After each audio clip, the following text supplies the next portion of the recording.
Brought to you by ITC Sunrise मसाले, स्वाद बिहार का। विधानसभा की जो लड़ाई है वो जन सुराज और एनडीए के बीच में होगी, ये क्लियर है। एनडीए में तो एक टायर नीतीश कुमार है, वो पहले से पंक्चर है। दुगो चार गो स्टेपनी है, छोटा छोटा दल, उस सबका कोई वैल्यू नहीं है। एक भाजपा है, वो कितना ही खींच लेगी। लड़ाई एनडीए और जन सुराज में है तो आरजेडी को क्या मानेंगे? आरजेडी तो लालटेन है। जैसे किसने कहा कि बड़ी पार्टी है? कई एमपी जीता है। तो चिराग पासवान अगर खड़े नहीं होते तो फिर उनको वही 30-32 सीट आता।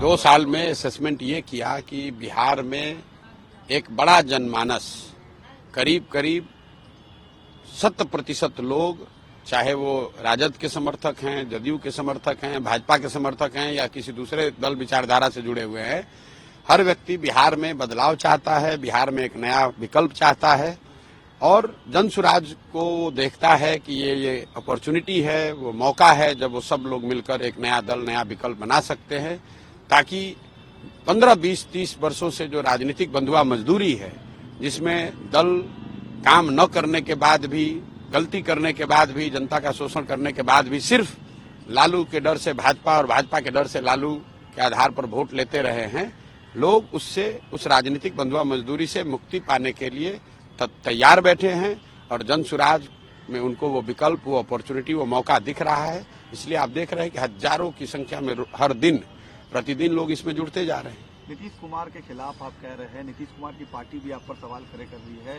कि आपके पास पैसा कहां से आ रहा है, आप कैसे चुनाव लड़ाएंगे? छोड़िए, नीतीश कुमार का अब राजनीतिक जीवन का अंतिम दौर है। जो लोग सवाल खड़ा कर रहे हैं उस पर तो हम रोज जवाब दे रहे हैं, आपको भी देंगे। उनको जरा पूछ लीजिए कि 2014 में जब आपका नाव डूब गया था, नीतीश कुमार राजनीतिक भगोड़े के तौर पर मुख्यमंत्री का पद छोड़कर भाग गए थे, राजनीति में से संन्यास लेने की सोच रहे थे, तब उनके नेता हमारे ही पास आए थे मदद मांगने के लिए।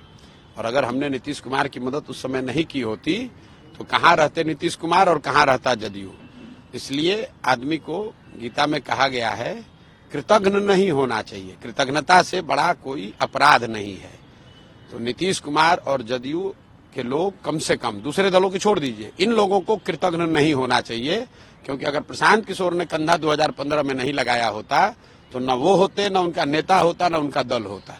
एनडीए का कोalition फिर से बिहार में काम कर रहा है, आपके लिए चैलेंज नहीं लग रहा है कि आप पार्टी लॉन्च कर रहे हैं? और क्या चैलेंज है? कोई चैलेंज नहीं है, जनता के सामने कोई चैलेंज नहीं है। जन बल के आगे कौन बल है? लड़ाई अल्टीमेटली ये मैं कह सकता हूं कि विधानसभा की जो लड़ाई है वो जन सुराज और एनडीए के बीच में होगी, ये क्लियर है। लेकिन एनडीए में तो एक टायर नीतीश कुमार है, वो पहले से पंक्चर है। दुगो चार गो स्टेपनी है, छोटा छोटा दल, उस सबका कोई वैल्यू नहीं है। एक भाजपा है, वो कितना ही खींच लेगी। आरजेडी को आप चैलेंज नहीं मान रहे बिहार में? लड़ाई एनडीए और जन सुराज में है तो आरजेडी को क्या मानेंगे? आरजेडी तो लालटेन है। जैसे बिहार में सब किसने कहा कि बड़ी पार्टी है? कई एमपी जीता है। आरजेडी ने बिहार पिछली बार कब जीता था? अपने दम पर आरजेडी बिहार पिछली बार कब जीती थी?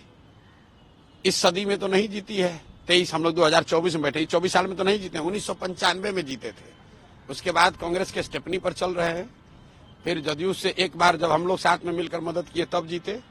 आरजेडी बहुत बड़ा दल है। कौन सा बड़ा दल है? 22 को सीट आया था 2010 में, और पिछली बार जो उनको सीट आया है विधानसभा में, वो चिराग पासवान अगर खड़े नहीं होते तो फिर उनको वही 30-32 सीट आता। और सबसे बड़ी बात है कि जो आरजेडी का जो सपोर्ट है वो क्या है? वो मुसलमानों का वोट है। और सबसे ज्यादा उन्होंने ठगा डराया किसको है? मुसलमानों को ठगा है, डराया है, मुसलमानों को परेशान बदहाल बनाया है। तो जब आपके लालटेन में से किरासन तेल निकल जाएगा तो लालटेन कितना देर जलेगा? नहीं जलेगा। तो आरजेडी का जो किरासन तेल है, आरजेडी के लालटेन का, वो है मुसलमान। और मुसलमान ये समझ गया है कि हमको सबसे ज्यादा प्रताड़ित करने वाले, शोषित करने वाले, हमारे बच्चों के साथ घात करने वाले लोग ये आरजेडी के लोग हैं। और वो बड़ी संख्या में छोड़कर इसलिए जनसुराज में आ रहे हैं। और आप देख रहे हैं, आरजेडी ने पत्र लिखकर अपने लोगों को कहा, जनसुराज ने तो पत्र नहीं लिखा है कि भाई आरजेडी, जनसुराज के लोग आप आरजेडी में मत जाइए। बी टीम होने का आप पर आरोप लगता है बीजेपी के? अरे भाई, आरोप लगाने वाले लोग जो हैं ये 2 साल पहले करते। कौन है? प्रशांत किशोर। चलिए, बी टीम मान रहा है ना, अभी थोड़े दिन में ए टीम मानेगा, फिर पता है उसको चलेगा कि अब कोई टीमें नहीं बचा उसका।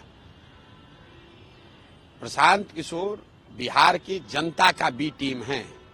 हमारा गठबंधन बिहार की जनता से है। बिहार की जनता को हमने सिखाया है कि दोनों गठबंधन को साफ करने के लिए अपना गठबंधन बनाओ, लोगों का गठबंधन बनाओ। 1 करोड़ लोग आपस में मिलकर अपने बच्चों के लिए गठबंधन बनाओ और ये दोनों गठबंधनों को काट के साफ करो। नेशनल लेवल पर इंडिया गठबंधन को किस तरीके से आप देखते हैं? राहुल गांधी पर भी आप थोड़ा अटैकिंग रहते हैं आजकल। भाई राहुल गांधी पर हम क्या अटैक करेंगे? राहुल गांधी पर अटैक उतना ही अटैक कहिए या उन पर उतना ही टीका टिप्पणी करते हैं जो बिहार से जुड़ी हुई बात है।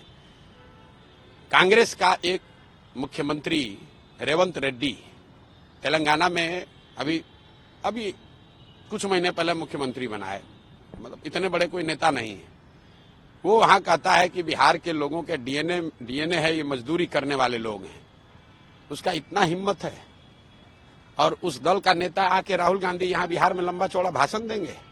वो कह रहा है कि हम लोग पैदा हुए हैं मजदूरी करने के लिए और उस दल का नेता आकर यहाँ भाषण देगा हम लोग को और हम लोग चुपचाप बैठे रहेंगे। आप बताइए, आप यहाँ काम करते हैं, बिहार के हैं कि नहीं मुझे पता नहीं है, बिहार के हैं। आपको अगर कोई कहता है, जिस दल का नेता कहता है कि बिहार का आदमी के डीएनए में मजदूरी करना लिखा है, तो आप उसके साथ खड़े होंगे कि नहीं होंगे? आप उसका विरोध कीजिएगा कि नहीं कीजिएगा? तो यही विरोध कर रहे हैं कि तुम्हारा मुख्यमंत्री बिहार के लोगों को कह रहा है कि मजदूरी करने के लिए पैदा हुए हैं और तुम आके बिहार में नेता बनोगे और बनोगे तो तुम्हारा विरोध नहीं होगा। उनका पॉलिटिकल रिबॉर्न आप देख रहे हैं क्या? अरे छोड़िए, अरे भाई उनका रिबॉर्न हो रिबर्थ हो, हमको उससे कोई लेना देना नहीं है। बिहार के लोगों का रिबॉर्न होना चाहिए, बिहार के विकास का रिबर्थ होना चाहिए। बिहार से हमको मतलब है, हमको देश दुनिया से मतलब नहीं है। हम लोकसभा चुनाव लड़े, हमारा तो कोई भूमिका नहीं है। हम चुपचाप बिहार में लगे हुए हैं 2 साल। हमने अपने जीवन का लक्ष्य बनाया है, 2 साल लगे 10 साल लगे, हमको बिहार सुधारना है, बिहार के लोगों की स्थिति सुधारनी है, बिहार के लोगों की मदद करनी है।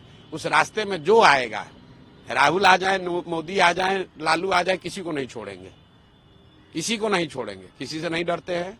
बिहार की जनता त्रस्त है और ये लोग इस बदहाली के लिए जिम्मेवार हैं और इनके खिलाफ बोला ही जाएगा क्योंकि जनता इनको गाली दे रही है। डर नहीं लगता आपको इतनी सरकार के खिलाफ? क्या डर लगेगा? हम कौन चोरी किए हैं कि हमको क्या डर लगेगा? हमने इनसे कौन सा पद मांगा है? हम तो 2 साल से बोल रहे हैं, इनको जो हिम्मत है करके दिखा ले।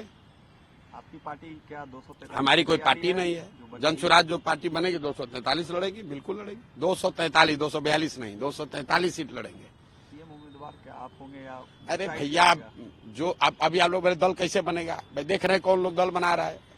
अभी 50,000 आदमी आता है, आप लोग ऐसे घबराने लगते हैं, इतना आदमी कहाँ से आया? तो जो लोग दल बनाएगा वो दल का नेता भी चुनेगा, दल के नेता फिर बैठ के अपना मुख्यमंत्री भी चुन लेंगे। उसके लिए क्या घबराहट है? पहले जीतने तो दीजिए। आखिरी सवाल सर, बांग्लादेश में जो क्राइसिस चल रहा है उसमें आप पॉलिटिकल स्ट्रेटेजिस्ट है, अब नेता भी बन गए हैं सर, क्या आपकी एडवाइस रहेगी, क्या करना चाहिए? भाई हमको सच्चाई आपको बता रहे हैं, बांग्लादेश की परिस्थितियों के बारे में हमको बहुत जानकारी नहीं है। हम मधेपुरा में कहीं थे, न्यूज थोड़ा बहुत 10-15 मिनट समय लगता है, उसको देखते हैं। बांग्लादेश की स्थिति के बारे में हमको बहुत जानकारी अभी नहीं है, तो उस पर हम कोई बहुत टीका टिप्पणी करने की स्थिति में नहीं है। उसके लिए बहुत बड़े बड़े विशेषज्ञ देश में बैठे हुए हैं। हमारे जैसे साधारण आदमी, हमको बिहार के गाँव की चिंता करने दीजिए। बांग्लादेश और बड़े बड़े देश के अंतर्राष्ट्रीय मसले जो हैं उसको हैंडल करने के लिए जनता ने जिसको पक्ष विपक्ष में बैठाया है, वो लोग अपना डील करें उससे। हम लोग जो भी सरकार और विपक्ष, पार्लियामेंट, देश की संसद निर्णय लेगी, हम लोग उसके पक्ष में हैं। जातीय जनगणना आप चाहते हो?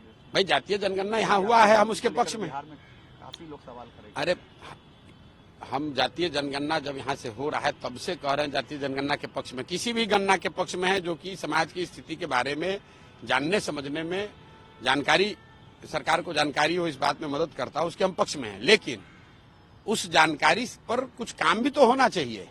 मैंने अभी भी किसी दूसरे से बात करते हुए बताया कि लाइब्रेरी में बहुत किताब है, आप वहां जाकर लाइब्रेरी में बैठ जाइएगा तो उससे आप बहुत बड़े ज्ञानी थोड़े ना हो जाइएगा। उस किताब को पढ़ना भी पड़ेगा और पढ़ने के बाद फिर परीक्षा होगा तो उसमें लिखना भी पड़ेगा।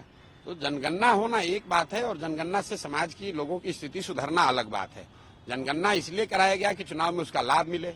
उस जनगणना पर जो आंकड़े आए उस पर तो कोई काम हुआ नहीं। बिहार देश का सबसे गरीब राज्य है, यहाँ प्रति व्यक्ति आय 32,000 है। ये गणना तो आपको हर 6 महीना पर प्रकाशित हो रहा है, उस पर आप काम काहे नहीं कर रहे हैं? बिहार देश का सबसे निरक्षर राज्य है, ये गणना तो रोज जारी हो रहा है, उस पर काम काहे नहीं कर रहे हैं? जब जानकारी नहीं होने के अभाव में थोड़ी ना बिहार गरीब है, जानकारी रहते हुए काम नहीं करने की वजह से बिहार गरीब है। तो जनगणना to that extent is valid कि भाई जनगणना होनी चाहिए, लेकिन जनगणना होने के बाद जो उसकी फाइंडिंग है उस पर काम भी तो होना चाहिए।